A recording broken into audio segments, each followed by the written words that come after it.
You are on your way to a concert. At an intersection, you encounter a group of people, and they are all staring at the sky. Without even thinking about it, you start to glance up at the sky as well. Why is that? In the middle of the concert, when the soloist is displaying absolute mastery, someone begins to clap and suddenly the whole room joins in. You do too. But why? After the concert you go to the coat check to pick up your coat. You watch how the people in front of you place a coin on the counter, even though, officially, the service is included in the ticket price. What do? You probably leave a tip as well. Social proof, often called the herd instinct, tells that individuals feel they are behaving correctly when they act the same as other people. In other words, the more people who follow a certain idea, the better we think the idea is.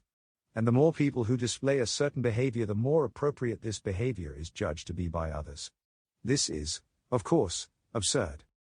Social proof is the evil behind bubbles and stock market panic. It exists in fashion, management techniques, hobbies, religion, and diets. It can paralyze whole cultures, such as when sects commit collective suicide. A simple experiment carried out in the 1950s by psychologist Solomon Asch shows how peer pressure can destroy common sense. A subject was shown a line drawn on paper, and next to it 3 lines, numbered 1, 2, and 3, one shorter, one longer and one of the same lengths as the original one. The subject had to indicate which of the 3 lines corresponds to the original one. If the person is alone in the room, the answer were correct. Unsurprisingly. Because the task is really simple.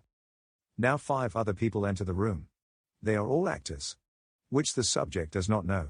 One after another, they give wrong answers, saying number 1, although it's very clear that number 3 is the correct answer. Then it is the subject's turn again. In 1/3 of cases, he will answer incorrectly to match the other people's responses. Why do we act like this? Well, in the past, following others was a good survival strategy. Suppose that 50,000 years ago, you were traveling around the Serengeti with your hunter-gatherer friends, and suddenly they all bolted. What would you have done?